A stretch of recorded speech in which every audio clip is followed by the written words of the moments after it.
யெஸ்ரயேலனாகிய நாபோத்துக்கு ஆகாபின் அரண்மனை அண்டையில ஒரு திராட்சை தோட்டம் இருந்தது. ஆகாப் ராஜா நாபோத் கிட்ட அதை தனக்கு விற்கும்படி கேக்குறாரு. நாபோத் அதுக்கு மறுக்கிறாரு. ஒருவனும் தன் நிலத்தை அறுதியாக விற்கக்கூடாது அப்படின்னும், இஸ்ரவேல் புத்திரர் அவரவர் தங்கள் தங்கள் பிதாக்களோட கோத்திரத்தின் சுதந்திரத்துல நிலை கொண்டிருக்க வேண்டும் என்றும் கர்த்தர் ஏற்கனவே சொல்லியிருந்ததுனால, நாபோத் அந்த வயலை ஆகாப் ராஜாவுக்கு விற்கிறதுக்கு மறுப்பு தெரிவிக்கிறாரு.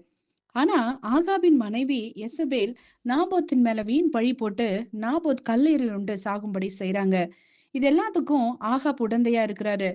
தன் மனைவியாகிய யெசபேல் தூண்டி விட்டபடியே கர்த்தருடைய பார்வைக்கு பொல்லாப்பான காரியத்தை செய்ய தன்னை விற்று போட்ட இந்த ஆகாப் ராஜாவை போல ஒருவனும் இல்லை அப்படின்னு வேதம் சொல்லுது.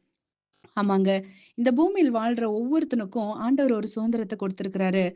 அதாவது செம்மையான வழியில நடக்கும்படியான சுதந்திரத்த குடுத்திருக்கிறாரு. இந்த சுதந்திரத்த நம்ம பாதுகாக்கணும். "நீ நல்லவர்களின் வழியிலே நடந்து, அவர்களின் பாதைகளை காப்பாயாக" அப்படின்னு வேதம் சொல்லுது. ஆமாங்க. நம்ம முற்பிதாக்கள் நமக்கு பின் வைத்து போன அவர்களுடைய சுதந்திரமான செம்மையான பாதைகள நாமும் உபயோகப்படுத்தி ஆண்டு அனுபவித்து அவற்றை பாதுகாக்க வேண்டும். நாபோத் சுதந்திரம் பறிபோகாதபடி அதை பாதுகாக்கிறாரு. ஆனா, ஆகாப் இடுக்கண் செய்து அடுத்தவனோட சுதந்திரத்த பறித்துக் கொண்டும், கர்த்தர் தனக்கு கொடுத்த நீதியின் சுதந்திரத்த விற்று போடுறாரு. இன்னைக்கு நம்மள எத்தன பேர் கர்த்தர் நமக்கு தந்த சுதந்திரத்த பாதுகாத்து வருகிறோம்? நாபோத் தன் சுதந்திரத்தை ஆகாப்புக்கு விற்கல. ஆனா, ஆகாப் நீதியின் வழிய புறக்கணித்து பொல்லாப்பு செய்ய தன்னை விற்று போடுறான்னு வேதம் சொல்லுது. நீங்க எப்படிங்க?